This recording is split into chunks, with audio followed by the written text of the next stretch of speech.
ప్రస్తుతం చూసుకుంటే కాంగ్రెస్ పార్టీలోనే అంతర్గతంగా వాళ్ళకి వివాదాలు వస్తున్నట్టు, వాళ్ళకే గొడవలు అవుతున్నట్టుగా కనపడతా ఉంది. ఎందుకంటే రీసెంట్‌గా చేసిన కోమటిరెడ్డి రాజగోపాల్ రెడ్డి చేసిన వ్యాఖ్యలు తీవ్ర దుమారాన్ని లేపుతా ఉన్నాయి. ఎందుకంటే సీఎంకి రేవంత్ రెడ్డికి యాంటీగా మాట్లాడినట్టుగా కొన్ని వ్యాఖ్యలు చేస్తున్నారు.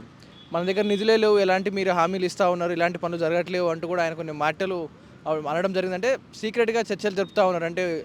వాళ్ళు ప్రైవేట్‌గా మీటింగ్స్ పెట్టుకోవడం, కాంగ్రెస్ నుంచి బయటకు వచ్చి మీటింగ్స్ పెట్టుకోవడం, ఇలా వారికి మధ్యలోనే కొన్ని ఇంటర్నల్‌గా కొన్ని చెడిపోయినట్టుగా కొన్ని వస్తూ ఉన్నాయి. మాట్లాడుకోవట్లేదు, కొన్ని గొడవలు అవుతున్నాయి. తీవ్ర దుమారం లేపిన విషయం ఏంటంటే కోమటిరెడ్డి రాజగోపాల్ రెడ్డి చేసిన కొన్ని వ్యాఖ్యలు అయితే ఇప్పుడు తీవ్రంగా ఖండిస్తూ ఉన్నారు. కాంగ్రెస్ లోపలనే కొన్ని చర్చనీయాంశంగా మారింది. ఇదే విషయంపై ఓయూ క్యాంపస్లో ఉన్న మనం దీని గురించి మాట్లాడదాం. ఇక్కడున్న స్టూడెంట్స్ ఎందుకు అడుగుతున్నాం అంటే, వీళ్ళకు రాజకీయంపై బాగా పట్టుంటుంది. రోజుకు వార్తలను విశ్లేషిస్తూ ఉంటారు. ఎవరి తప్పు ఎలా జరుగుతుందని వాళ్ళకు ఒక అవగాహన ఉంటుంది. కాబట్టి వారి మాటను తెలుసుకుందాం. ఈ కాంగ్రెస్లో జరుగుతున్న ఈ చర్చనీయాంశం ఏదైతే ఉందో అది నిజమేనా కాదా, ఎలాంటి ఉంది అనేది గ్రౌండ్ రిపోర్ట్ తెలుసుకుందాం. బ్రదర్ చెప్పండి, ఇప్పుడు కాంగ్రెస్లో జరుగుతున్న ఈ అంతర్గతంగా జరుగుతున్న వివాదాలు ఏవైతే ఉన్నాయో అవి ఎలా జరుగుతున్నాయి అంటే వాళ్ళే చేస్తున్నారా, లేకపోతే ఎలా జరుగుతున్నాయి అంటారు? ఇవన్నీ నేనేమంటున్నా అంటే, కాంగ్రెస్ పార్టీ ఎమ్మెల్యేలు ఒక మేనిఫెస్టోలో 6 గ్యారెంటీలు 420 హామీలు ఇచ్చారు ప్రజలకు. ఎందుకంటే గెలవాలి, ఎటు తిరిగి గెలవాలని మాయమాటలు చెప్పి ప్రజలకు ఓ గ్యారెంటీలు హామీలు ఇవ్వడం వల్ల ఈరోజు గ్రామ స్థాయిలలోకి పోయినటువంటి కాంగ్రెస్ పార్టీ ప్రతి ఎమ్మెల్యేకి ఈరోజు చెంప మీద చెప్పుదెబ్బ కొట్టినట్లు ఈరోజు ప్రజలందరూ ఈరోజు వ్యతిరేకించడం జరుగుతుంది.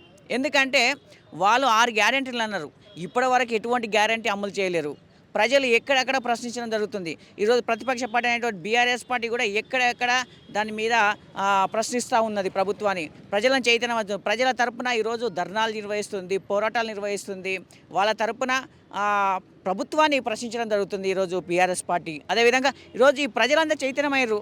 అరే, నువ్వు ఇస్తున్నటువంటి 6 గ్యారెంటీలు ఏమయ్యారా బాబు, నువ్వు సంవత్సరానికి 2 లక్షల ఉద్యోగాలు ఇస్తున్నావు, నువ్వు మహిళలకు 2500 ఇస్తున్నావు, మళ్ళీ ఇంకోటి ఏంటంటే పింఛన్లు పెంచుతాను అన్నావు. అయితే ఇదే విషయం పైన కోమటిరెడ్డి రాజగోపాల్ రెడ్డి కూడా ఇదే సేమ్ అనడం జరిగిందంటే, మన దగ్గర నిధులు లేనప్పుడు మీరు పథకాలు ఎందుకు హామీ ఇస్తున్నారు, కొత్త రేషన్ కార్డులు ఇవ్వనప్పుడు మీరు ఎందుకు వారి దగ్గర నుంచి దరఖాస్తులు తీసుకుంటున్నారంటూ కూడా కోమటిరెడ్డి రాజగోపాల్ రెడ్డి మీటింగ్లో అనడం జరిగింది. సో దీని గురించి ఏమంటారు?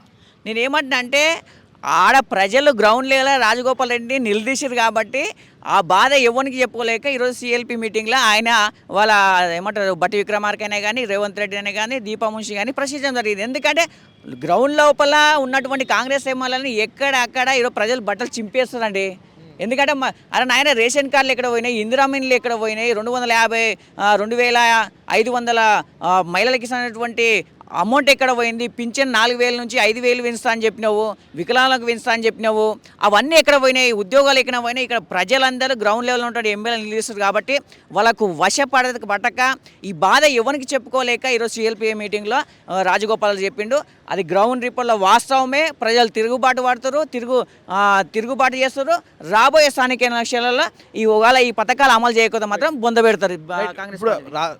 కోమటిరెడ్డి రాజగోపాల్ రెడ్డి మాటలు చూసుకున్నట్టు ఎలా ఉన్నాయంటే, సో నిధులు రావట్లేదు, గ్రౌండ్ లెవెల్లో మమ్మల్ని ప్రజలు ప్రశ్నిస్తున్నారు కాబట్టి గొంతు విప్పి మాట్లాడు. సో ఈయన బీఆర్ఎస్లోకి మారే అవకాశం ఏమైనా ఉందంటారా కాంగ్రెస్ ఇవన్నీ చూసిన తర్వాత? నేనేమంటున్నా అంటే, కాంగ్రెస్ పార్టీ ఎమ్మెల్యేలను ఎవరిని బీఆర్ఎస్ పార్టీ తీసుకోదండి, గుర్తుపెట్టుకొని. బీఆర్ఎస్ పార్టీ నుంచి పోయినటువంటి ఎమ్మెల్యేలను కూడా తీసుకోదు.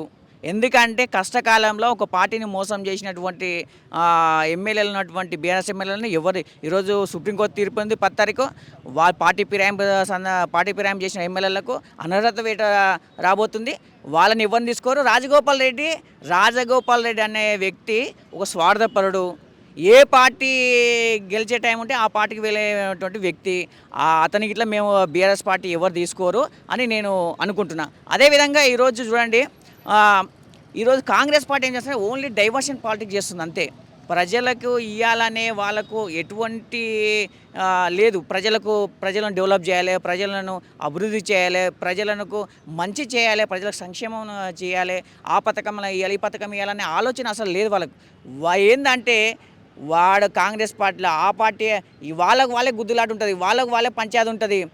ఫస్ట్ వాళ్ళ పార్టీలో ఉన్నటువంటి ఎమ్మెల్యేలను క్రమశిక్షణగా పెట్టి మీరు అన్నట్టు లేదు కాంగ్రెస్ పార్టీలో మీరు అన్నట్టు వాళ్ళ గొడవలు అవుతున్నాయి అన్నట్టు ఒక పాయింట్ గుర్తొచ్చింది. మొన్న బీఆర్ఎస్ ఫామ్ హౌస్ పాలన బాగుందా, కాంగ్రెస్ పాలన బాగుందా అని ఒక సర్వే పెడితే ఏదైతే వచ్చిన సర్వే 70% పైగా ఏదైతే ఫామ్ హౌస్ పాలనే బాగుందంటూ వచ్చిన వార్తలు వచ్చినాయి. దాని తర్వాత కాంగ్రెస్ వాళ్ళు వాళ్ళ లోపలనే వాళ్ళకు గొడవలు అయినాయి అని చెప్తా ఉన్నారు.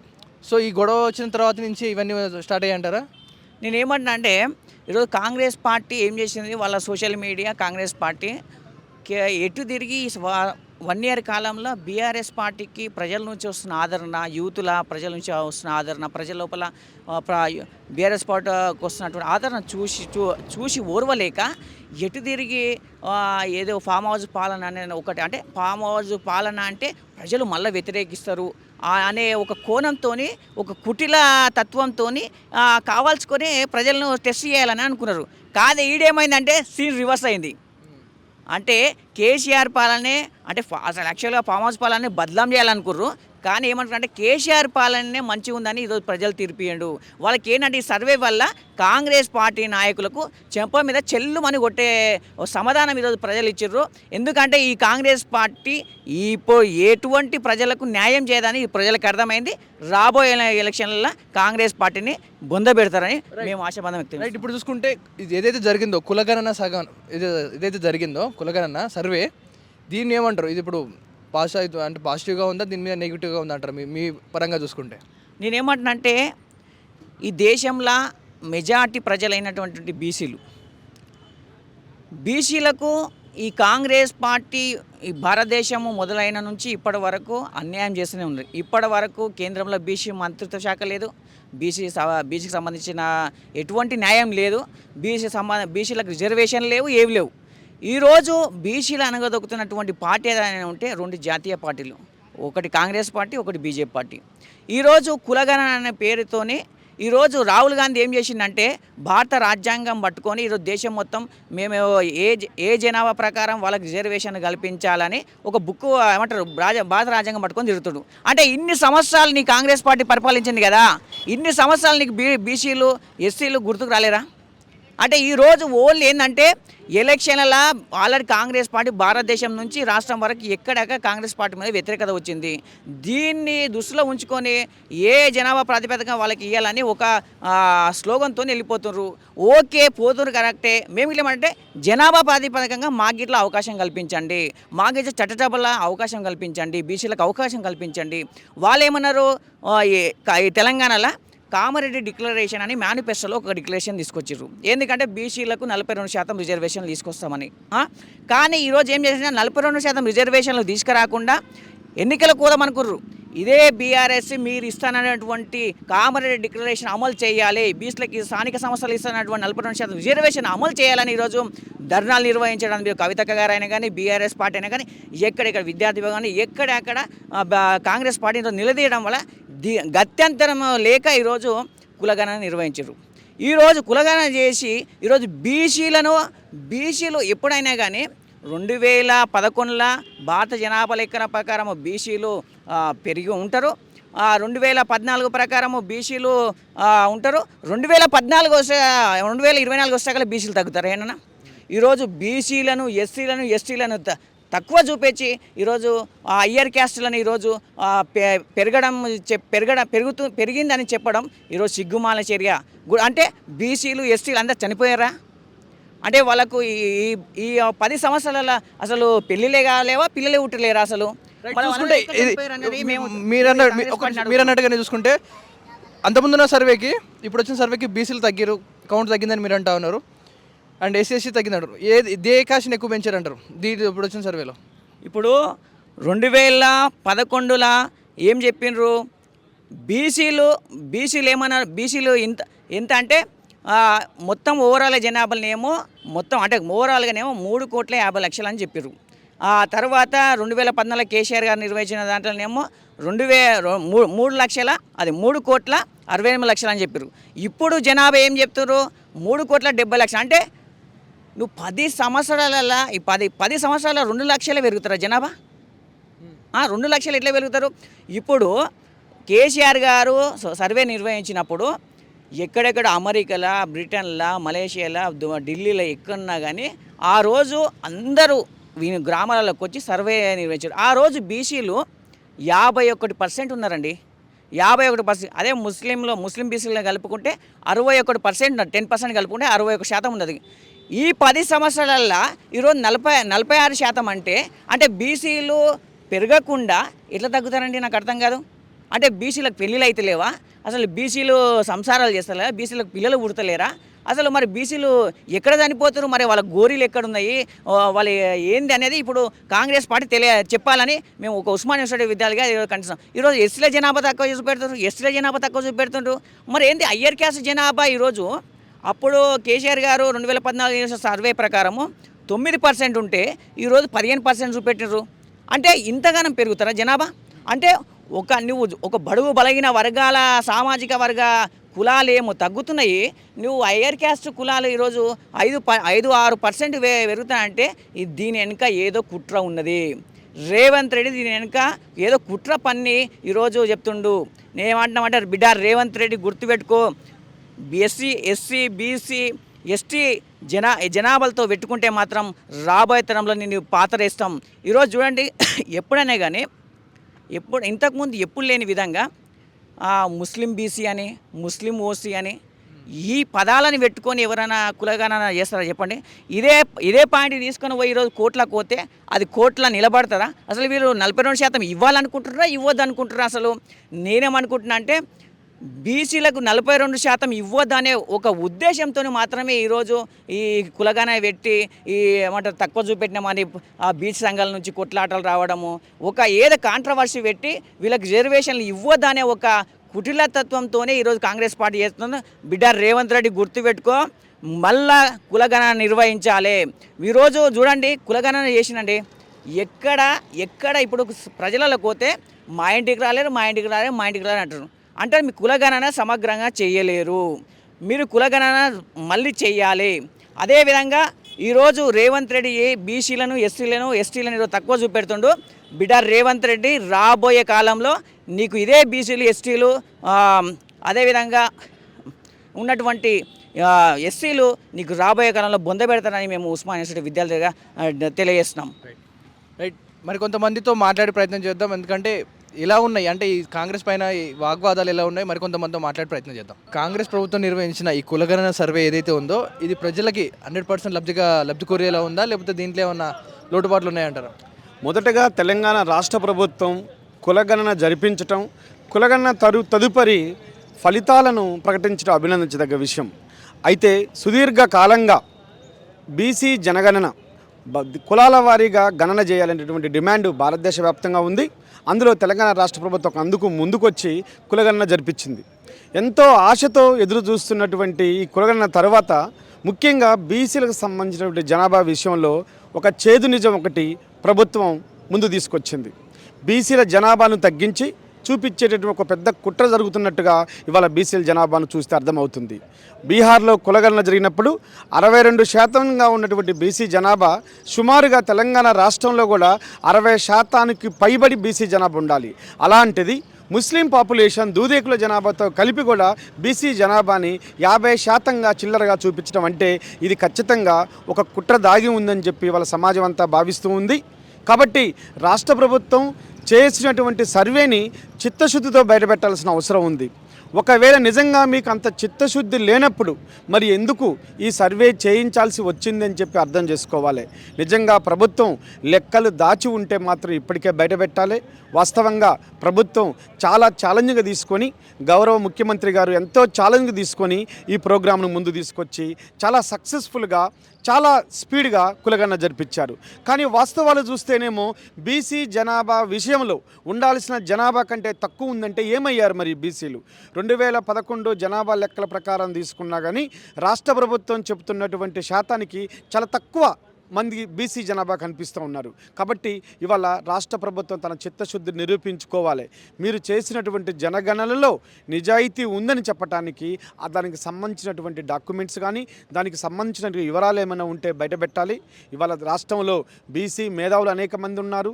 వివిధ యూనివర్సిటీల్లో పనిచేస్తున్నటువంటి ఆచార్యులు, అధ్యాపకులు, ప్రజా సంఘాలు ఉన్నాయి.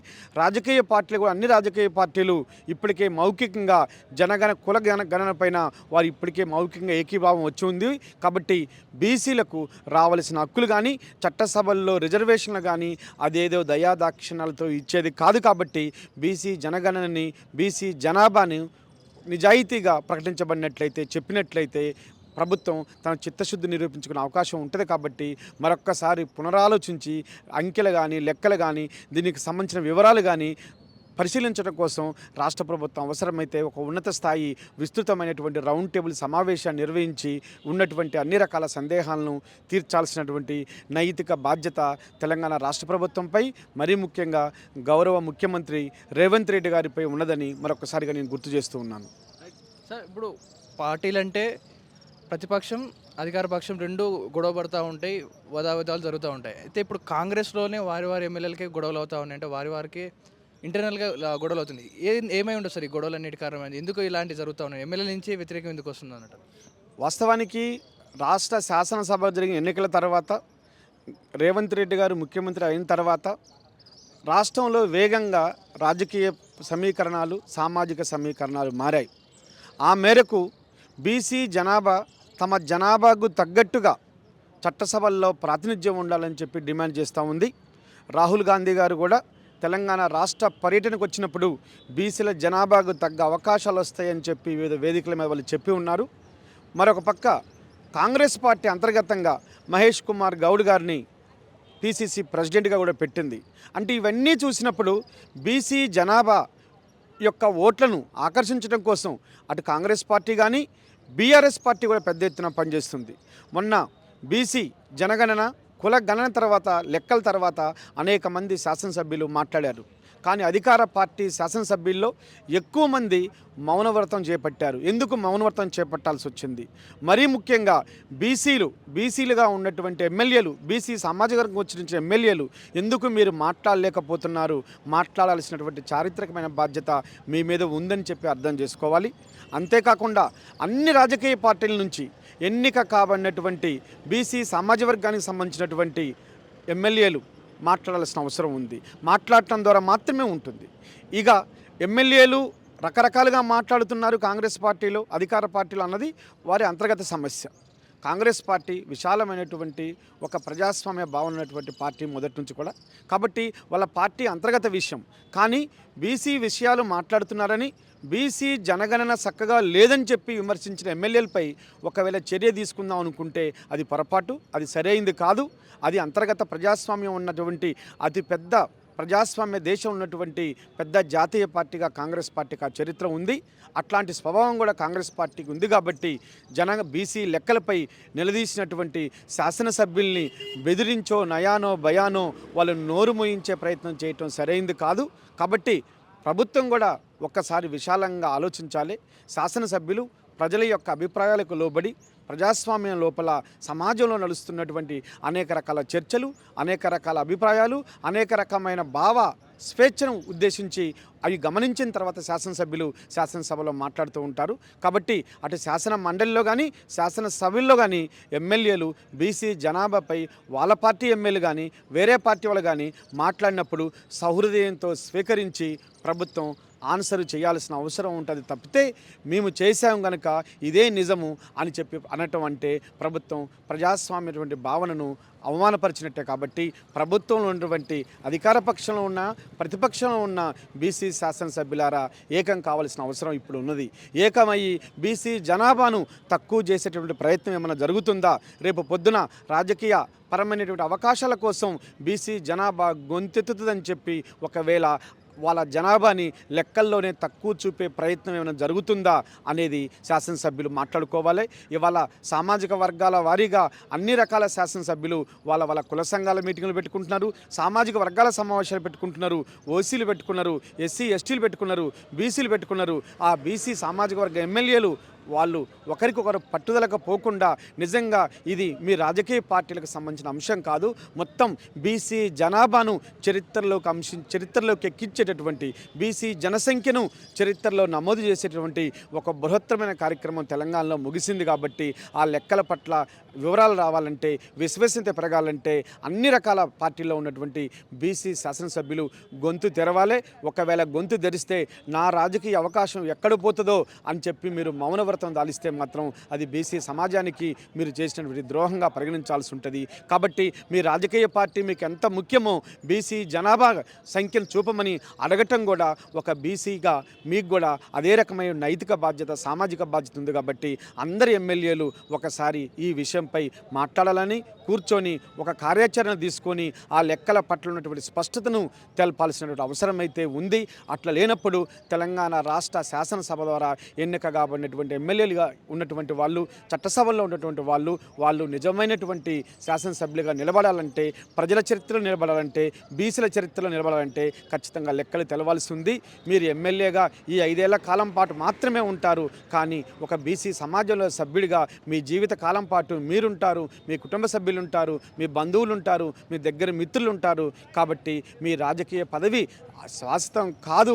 మీరు బీసీ జనాభాలో, మీరు బీసీ జనసంఖ్యలో మీరు భాగస్వామ్యమైన విషయాన్ని గమనించి వాళ్ళందరూ మాట్లాడటం ద్వారా, చర్చించడం ద్వారా మాత్రమే దీనికి ఒక రకమైన విశ్వసనీయతను తీసుకొచ్చే ప్రయత్నం చేయాల్సి ఉంది. కాంగ్రెస్లో జరుగుతున్న ఇంటర్నల్ గొడవలు అంటే వాళ్ళ ఎమ్మెల్యేలు వాళ్ళకి యాంటీగా మాట్లాడడం ఇవన్నీ జరుగుతూ ఉన్నాయి. వీటి పట్ల మీ స్పందన ఏంటి? కాంగ్రెస్ అనేది మొదటి నుంచి గ్రూప్ రాజకీయాలు నడుస్తున్నాయి. చాలామంది సిఎల్పి నేతగా ఉన్నటువంటి వాళ్ళు, టీపీ ఎవరైతే అధ్యక్షులుగా ఉన్నటువంటి వాళ్ళకు గ్రూప్ రాజకీయాలు సహజంగా ముఖ్యమంత్రి నుంచి మొదలుకుంటే పీసీసీ ప్రెసిడెంట్ను కూడా విమర్శించేటువంటి ధోరణి చాలాసార్లు కనబడ్డది.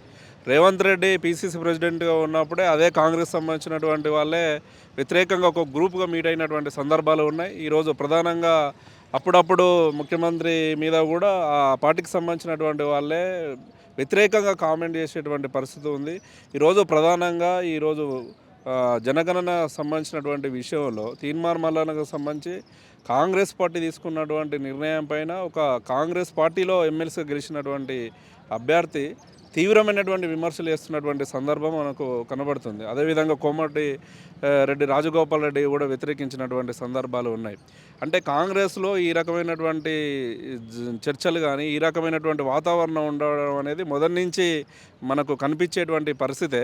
కానీ ఇది రాజగోపాల్ రెడ్డి ఏమంటున్నారంటే అందరికీ రేషన్ కార్డులు ఇవ్వలేదు, సో గవర్నమెంట్ ఇల్లు ఇవ్వలేదు, అండ్ ఊర్లో ఏదైతే ఉన్నాయో రోడ్లు సరిగ్గా లేవు, ఇవన్నీ ఏమీ లేనప్పుడు మీరు హామీలు ఇస్తూ పోతున్నారు, ఊర్లో మమ్మల్ని అందరూ తిడుతూ ఉన్నారంటూ ఆయన ఆగ్రహం వ్యక్తం చేశారు మీడియా ముందుగా. సో దీని గురించి ఏమంటారు? అయితే మొదటి నుంచి కాంగ్రెస్లో ఉన్నటువంటి వాళ్ళు కోమటిరెడ్డి రాజగోపాల్ రెడ్డి కానీ ఇంకోరు కానీ వాళ్ళు పదవుల కోసం ప్రయత్నం చేస్తున్నారు తప్ప చిత్తశుద్ధిగా కాంగ్రెస్ని అధికారంలో ఉంచడానికి కోసం ప్రయత్నం చేసేటువంటి ధోరణి కానీ ఎక్కడ కనబడట్లేదు. ఎందుకంటే ఈరోజు కోమటిరెడ్డి రాజగోపాల్ రెడ్డి పొద్దున్న లేస్తే నాకు హోంశాఖ ఇవ్వండి, లేకపోతే మినిస్టర్ కావాలి అనేటువంటి ప్రయత్నం జరుగుతుంది. అయితే ఆయనకు కావాల్సిన పదవి ఇవ్వలేనందుకే కావాలని రివర్స్ సైడ్లో మాట్లాడుతున్నంటారా? కావచ్చు, అది కూడా కావచ్చు. రెండవది నిజంగా ఈరోజు కాంగ్రెస్కు సంబంధించినటువంటి కోమటిరెడ్డి రాజగోపాల్ రెడ్డి ఏమైనా ఉంటే వాళ్ళ పార్టీ ఇంటర్నల్ మీటింగ్లో మాట్లాడాలి. వాళ్ళ పార్టీలో ఎమ్మెల్యేగా ఎన్నికైనటువంటి వ్యక్తి బహిర్గతంగా ఇట్లా మాట్లాడితే మాత్రం ప్రభుత్వానికి అది బదనమయ్యేటువంటి పరిస్థితి మాత్రం సహజంగా కనబడేటువంటి పరిస్థితి. ఈరోజు కాంగ్రెస్ పార్టీ ఎమ్మెల్యేగా ఉన్నప్పుడు అంతర్గత ముఖ్యమంత్రి దగ్గర కానీ లేదంటే వివిధ సందర్భాల్లో తన ఆవేదన వ్యక్తం చేయొచ్చు. కానీ బహిర్గతంగా ఈరోజు మాట్లాడడం అనేది మాత్రం వాళ్ళకే నష్టం జరుగుతుందనేటువంటి విషయం చాలా స్పష్టంగా అర్థమవుతుంది. ఈరోజు ప్రధానంగా కాంగ్రెస్ పార్టీ ఎక్కలేనటువంటి హామీలు ఇచ్చింది అందరికీ. అన్ని రకాల మామూలుగా అంటే సాధ్యం కానటువంటి హామీలు కూడా ఈరోజు కాంగ్రెస్ పార్టీ ఇచ్చినటువంటి సందర్భంలో హామీలు నెరవేర్చడానికి డబ్బులు కూడా ఈరోజు లేనటువంటి పరిస్థితి. వీటన్నింటిని సమకూర్చడం కూడా రాష్ట్ర ప్రభుత్వానికి ఒక టాస్క్గా కనబడుతున్నటువంటి సందర్భం కనబడుతుంది. కాబట్టి ఈరోజు ఇప్పుడు ఒక కాంగ్రెస్లో ఉన్నటువంటి మంత్రివర్గం కానీ, ఎమ్మెల్యేలు కానీ, ఇక్కడ ఉన్నటువంటి విధానం ఇదంతా చూస్తే ఒక యూనిటీగా నడిపేటువంటి దాంట్లో ఇంకా కాస్త తారతమ్యాలు ఉన్నదనేటువంటి విషయం తెలంగాణ రాష్ట్ర ప్రజల ముందు మాత్రం కనబడుతున్నటువంటి సందర్భం అయితే ఉంది వాస్తవం. మొత్తంగా చూసుకుంటే దేనికి ఇంటర్నల్గా వీళ్ళకు కాంగ్రెస్లోనే మొన్న ఒక పోలింగ్ జరిగింది. అయితే ఫామ్ హౌస్ పాలన బాగుందా, కాంగ్రెస్ పాలన బాగుందా అంటూ కూడా కాంగ్రెస్ ఒక పోల్ పెట్టడం జరిగింది. దాంట్లో ఆల్మోస్ట్ 75% వరకు కూడా మాకు ఫామ్ హౌస్ పాలన కావాలంటూ ప్రజలు తీర్పు ఇవ్వడం జరిగింది. దాని పట్ల కూడా కాంగ్రెస్లో కొంచెం చర్చ నడిచింది. మీరు మనం పోల్ పెట్టడం తప్పు అని అంటే పెట్టడం కరెక్ట్ అని వాళ్ళే గొడవ పడుతూ కొంచెం రభస అయితే జరిగింది. సో దాని కారణంగా ఇప్పుడు ఈ ఇష్యూలు ఏమైనా లేచిందంటారా? అసలు ఆ పోల్కి సంబంధించింది మాకు మాత్రం తెలియదు, వాస్తవానికి సంబంధించింది. ఇప్పటికే కాంగ్రెస్ ప్రభుత్వం అధికారంలోకి వచ్చి ఒక 13 నెలలు అవుతుంది. 13 నెలల కాలంలో ఇప్పుడున్నటువంటి ఆర్థిక సిచ్యువేషన్లో ప్రభుత్వాన్ని పూర్తిగా వైఫల్యం చెందింది అనేటువంటి విషయాన్ని మాత్రం ఖచ్చితంగా చెప్పలేం. ఎందుకంటే ప్రభుత్వం కూడా కాస్త టైం ఇవ్వాల్సినటువంటి సందర్భం ఉంది. ఇప్పుడు తెలంగాణ రాష్ట్రంలో జీతాలు ఇవ్వడానికి, చిన్న చిన్న సమస్యలు పరిష్కారం చేయడానికి, ప్రభుత్వం ఇచ్చినటువంటి హామీలు నెరవేర్చడానికి ఈరోజు అప్పులు తీసుకొచ్చేటువంటి పరిస్థితి, లేదా కేంద్ర ప్రభుత్వం దగ్గరికి వెళ్ళి అప్పీలు పెట్టుకునేటువంటి పరిస్థితి, ఎన్ఆర్ఐలు కానీ విదేశీ పెట్టుబడిదారులను బతిలాడేటువంటి పరిస్థితి రాష్ట్రంలో కనబడుతున్నటువంటి సందర్భంలో ఈరోజు మనం అలా మాట్లాడడం మాత్రం మ- అంతకుముందు ఉన్నటువంటి ప్రభుత్వం బాగుందనేటువంటి విషయం మాత్రం చెప్పలేం. ఎందుకంటే ఇక్కడ మాత్రం ఒక విషయం మాత్రం చాలా స్పష్టంగా చెప్పవచ్చు. సరే, ప్రభుత్వం హామీలు నెరవేరుస్తుందా లేదా అనేది ప్రజల నుంచి ఎట్లా వస్తుంది రియాక్షన్ అనేది రేపు భవిష్యత్తులో కాలమే ఖచ్చితంగా విద్యార్థులు కానీ, మేము ఉస్మాన్ యూనివర్సిటీ నుంచి ఆనాడు టీఆర్ఎస్ ప్రభుత్వం చేసినటువంటి ప్రజా వైఫల్యానికి వ్యతిరేకంగా ఉస్మానియా యూనివర్సిటీ వేదికగా విద్యార్థులు, నిరుద్యోగులు, తెలంగాణ ప్రజల ఆకాంక్షలకు అనుగుణంగా మేము పోరాటం చేశాం, నిర్బంధాన్ని ఎదుర్కొన్నాం. అయితే ఇక్కడ ప్రధానంగా కాంగ్రెస్ ప్రభుత్వంలో ముఖ్యమంత్రి నుంచి మొదలుకుంటే మంత్రులు కానీ ఎవరినైనా ఎప్పుడైనా కలిసేటువంటి అవకాశం ఉంది, సమస్యను చెప్పుకునేటువంటి అవకాశం ఉంది, బాధలను పంచుకునేటువంటి అవకాశం ఉంది. అంటే ప్రజల సమస్యలు తీర్చరా లేదా అనేటువంటి విషయాన్ని పక్క పెడితే ప్రజాప్రభుత్వం అనేటువంటి దాంట్లో ప్రజలకు స్వేచ్ఛ, ఒక సమస్యను అధికారుల దృష్టి కానీ మంత్రుల దృష్టికి తీసుకుపోయేటువంటి విధంగా మాత్రం అది ఉందనేటువంటి విషయం మాత్రం అర్థం చేసుకోవచ్చు. ఇంటర్నల్గా జరుగుతున్నాయి, కాంగ్రెస్లో జరుగుతున్న ఇంటర్నల్ గొడవలు ఏవైతే ఉన్నాయో వాళ్ళ ఎమ్మెల్యేలే కోమటిరెడ్డి రాజగోపాల్ రెడ్డి సీఎం రేవంత్ రెడ్డిపై తీవ్ర అంటే ఆపోజిట్గా వ్యాఖ్యలు చేయడం, అంటే ఇదంతా చూస్తుంటే వాళ్ళు కావాలని గొడవ పెడుతారా, లేదా ప్రజల ఆవేదన చూడలేక క్వశ్చన్ చేశాడా, లేకపోతే ఇదంతా ఎలా జరుగుతున్నట్టు దీన్ని ఎలా చూడొచ్చు మీ దృష్టిలో? తెలంగాణలో 10 ఏళ్ల గత ప్రభుత్వ పాలనలో మార్పు రావాలి, కొత్త ప్రభుత్వం వస్తే ప్రజల కష్టాలు తీరుతాయనే ఉద్దేశంతోనే ప్రజలు ఎన్నికల్లో పాల్గొని కొత్త ప్రభుత్వాన్ని ఏర్పాటు చేశారు. ఈ ఎన్నికైన కొత్త ప్రభుత్వం ప్రజల ఆశలకు అనుగుణంగా పనిచేస్తుందా లేదనే దానికి ఈరోజు కోమటిరెడ్డి వెంకటరెడ్డి రాజగోపాల్ వాళ్ళ ఫ్యామిలీ నుంచి మాట్లాడిన మాటలని మనం అర్థం చేసుకోవచ్చు. ఈరోజు ఎలక్షన్కి సంబంధించిన సందర్భంలో రేషన్ కార్డులు ఇస్తామని, లేకపోతే సొంత ఇంటి కలను నెరవేర్స్తామని ఇతర ఎన్నికల వాగ్దానాలు చేశారు. కానీ ఆచరణకు వచ్చేసరికి అవి సంపూర్ణ స్థాయిలో అమలు చేయట్లేదనే దాన్ని, క్షేత్రస్థాయిలో ప్రజల గ్రీవెన్సెస్ని వాళ్ళు పరిగణలోకి తీసుకోవట్లేదనే దాని రిఫ్లెక్షన్ ఈరోజు వాళ్ళ సిఎల్పి మీటింగ్లో జరిగిన తీరు, ఎమ్మెల్యేల మధ్య జరిగిన ప్రశ్నలు అంశాన్ని చూడవచ్చు. తప్పనిసరిగా ఈరోజు బయట ప్రజలు అడుగుతున్న ప్రశ్నలకు సమాధానం చెప్పాలి రాష్ట్ర ముఖ్యమంత్రి గారిగా బాధ్యత. ఈరోజు సొంత పార్టీ నుంచే ప్రశ్నలు వస్తున్న నేపథ్యంలో వీటన్నిటిని ఒక క్లారిటీ ఇచ్చి ప్రజలకు ఒక నమ్మకాన్ని కలిగించాల్సిన బాధ్యత ఈరోజు రాష్ట్ర ముఖ్యమంత్రి గారి మీద ఉంది. దీన్ని సుమోటోగా తీసుకుంటున్న విధంగా కోర్టులు కానీ ఇతర అంశాలు ఎట్లయితే సుమోటోగా తీసుకుంటాయో, ముఖ్యమంత్రి గారు కూడా ఈరోజు స్వపక్షం నుంచి వస్తున్న ప్రశ్నలకి సమాధానాలు చెప్తూ మొత్తం తెలంగాణలో ఉన్నటువంటి ప్రజలు ఏవైతే ఉన్నారో వాళ్ళకి రేషన్ కార్డుల విషయంలో ఏ విధానం పాటించబోతా ఉన్నారు, అట్లాగే ఇండ్ల పంపిణీ విషయంలో ఏమేమి చేయబోతా ఉన్నారు, ఇందిరమ్మ ఇళ్లలో ఎంత మేరకు చేయబోతా ఉన్నారు, వాటికి విధి విధానాలు ఏంటి, దానికి సంబంధించిన క్షేత్రస్థాయిలో, నియోజకవర్గ స్థాయిలో, గ్రామ స్థాయిలో ప్రజలకు అందడం కోసం ఏ చర్యలు చేపట్టారనేది కూడా ఈరోజు స్పష్టపరచాల్సిన అవసరం ఉంది. అది స్పష్టపరచకపోతే ఎమ్మెల్యేలు ఈరోజు రాజగోపాల్ రెడ్డి మాట్లాడిన మాటలని రేపు ప్రజలందరూ కూడా రోడ్డు మీద మాట్లాడే అవకాశం ఉంటుంది. కాబట్టి దానికి సమాధానం చెప్పాలని ఉస్మాన్ యూనివర్సిటీ విద్యార్థులుగా మేము విజ్ఞప్తి చేస్తూ ఉన్నాం. ఈ కులగణన సర్వే చూసుకుంటే ఇది ఎలా ఉండబోతుంది, అంటే ప్రజలకు లాభం కోరేలా ఉంటుందా, లేకపోతే ఇది ఏదో తాత్కాలికంగా చేసిన సర్వే అంటారు ఇదంతా? అంటే వాస్తవానికి కులగణన అనేది చాలా హిస్టారికల్ స్టెప్ అనుకోవచ్చు. కానీ అది ఆశించిన స్థాయిలో దాన్ని సమర్థవంతంగా నిర్వహించడంలో ప్రభుత్వ యంత్రాంగం సంపూర్ణ స్థాయిలో దృష్టి కేంద్రీకరించలేదనేది అయితే ఉస్మాన్ యూనివర్సిటీ విద్యార్థులుగా మేము అభిప్రాయపడతా ఉన్నాం. ఈరోజు బీసీ కులగణన విషయంలో, దానికి సంబంధించిన లెక్కల విషయంలో చాలా వేరియబుల్స్, అంతా రాంగ్ మెథడ్స్ యూజ్ చేసినారనేది చాలామంది అభిప్రాయపడుతున్న నేపథ్యం ఉంది విశ్లేషకులు. కాబట్టి అసలు కులగణనలో ఒక కమ్యూనిటీ కావచ్చు, లేకపోతే ఒక వర్గానికి సంబంధించిన పాపులేషన్ పెరగడం, లేదంటే ఒక కమ్యూనిటీని పర్టికులర్ బీసీ కమ్యూనిటీకి సంబంధించిన దాంట్లో పాపులేషన్ తగ్గడం అనేది ఇది ఒక అనుమానాలకు తావిస్తున్న నేపథ్యం ఉంది. కాబట్టి ప్రభుత్వ యంత్రాంగం ఇంతమంది డబ్బులని వృధా చేసి, అంటే ఖర్చు పెట్టి కోట్లాది మంది ప్రజలని దాంట్లో ఎంగేజ్ చేసి ఒక అక్యురేటెడ్ డేటాను బయటికి తీసుకురాకపోతే ఈ ప్రయత్నం అనేది రేపటి జనరేషన్ మీద తీవ్రమైన ప్రభావం జరిగే అవకాశం ఉంది.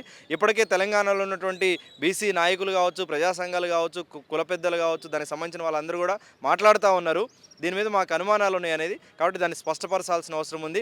గతంలో బీఆర్ఎస్ ప్రభుత్వం ఎట్లయితే దాన్ని హోల్డ్లో పెట్టి సమగ్ర కుటుంబ సర్వే రిపోర్ట్ని చెప్పలేదో, ఈరోజు కాంగ్రెస్ ప్రభుత్వం కూడా ఏ వేరియబుల్స్ని దీంట్లో కౌంట్ చేశారు, దేనికి ఎంత పర్సంటేజ్ తీశారు, దానికి సంబంధించిన డేటా మొత్తాన్ని కూడా ప్రతి ఇండివిజువల్ కూడా ఓపెన్ వెబ్సైట్లో ఓపెన్ డయాస్లో చూసుకునేటట్టు దాన్ని సౌకర్యాన్ని కల్పించాలి. అట్లా చేసినట్టయితే ఖచ్చితంగా వాళ్ళ అక్యురేటెడ్ డేటా వచ్చే అవకాశం ఉంటుంది. కాబట్టి దాని మీద స్పష్టమైన ప్రకటన ఈరోజు ముఖ్యమంత్రి గారు కూడా చేయాల్సిన అవసరం ఉంది అనేది అయితే ఉస్మానియా యూనివర్సిటీ విద్యార్థులుగా మేము భావిస్తూ ఉన్నాం. థ్యాంక్ యూ అన్న. ఇది ప్రస్తుతం ఉన్న సిచ్యువేషన్ ఏంటి అంటే, మేము ఆర్టీవీ చేసిన ఇది ఎందుకు మాట్లాడుతున్నాం అంటే, ఈ క్వశ్చన్ ఏదైతే ఉందో కాంగ్రెస్లో జరుగుతున్న ఇంటర్నల్ గొడవలు కానీ, జరుగుతున్న పథకాలు కానీ, బీసీ కులగణన కానీ, దీని గురించి బయట వ్యక్తులను అడగొచ్చు. కానీ ఈ ఉస్మానియా యూనివర్సిటీ స్టూడెంట్స్ని ఎందుకు అడిగామంటే, వీళ్ళు రాజకీయంగా కొంచెం జ్ఞానం కలిగి ఉంటారు. అంటే ప్రతిదాన్ని క్షుణ్ణంగా పరిశీలించి ప్రతిదాని మీద ఒక పట్టుతో ఉంటారు. కాబట్టి వీళ్ళని అడిగితే ఎలాంటి ఆన్సర్స్ వస్తాయి అంటే, వీరు ఏమనుకుంటున్నారు అంటే, వీళ్ళ మాటలో తెలుసుకుంటేనే తప్ప మనకు కొంచెం నిజాలు తెలిసే ఉండవు. అంటే సామాన్య జనాలను అడిగితే కొంచెం అడ్డగా చెప్పొచ్చు, వాళ్ళ మనోభావాలతో చెప్పొచ్చు. అంటే కోపంలో కానీ, సంతోషంలో కానీ ఇలా చెప్పొచ్చు. అదే కాకపోతే రియాలిటీ ఆన్సర్ అది. వీళ్ళ ఉస్మానియా యూనివర్సిటీని అడగడానికి కారణం ఇదే మెయిన్. అంటే వాళ్ళ క్షుణ్ణంగా పరిశీలిస్తారు ఆ రాజకీయాలు కానీ, ప్రతి ఒన్న మాటలు కానీ, ఇవన్నీ పరిశీలిస్తారు. కాబట్టి వీళ్ళని అడిగి సర్వే చేయడం జరిగింది. అంటే జరిగిన ఇంటర్నల్ గొడవలు అంటే రాజకీయ లాభం కోసం చేసుకున్నారా, లేకపోతే ప్రజల బాధల్ని వ్యక్తం చేసుకోవడం, సీఎంకి అందజేయడం కోసం ఆయన మాట్లాడా, ఈ కులగణన సర్వే ఏదైతుందో ఇదంతా కూడా దీనికి సంబంధించిన మాటలు ఇప్పుడు ఉస్మానియా యూనివర్సిటీ వాళ్ళ స్టూడెంట్స్ మాటల్లోనే విన్నారు. ఇది దీనికి సంబంధించిన ఫుల్ డీటెయిల్స్ ప్రస్తుతం ఉస్మానియా యూనివర్సిటీ నుంచి అందిస్తా ఉన్నాం. కెమెరామెన్ విజయ్తో పవన్ వాయిదేవ్, ఆర్టీవీ. మరిన్ని వీడియోస్ కోసం ఛానల్ సబ్స్క్రైబ్ చేయండి. లేటెస్ట్ అప్డేట్స్ కోసం వాట్సాప్ ఛానల్ ఫాలో అవ్వండి. అండ్ లింక్ డిస్క్రిప్షన్ లో ఉంది.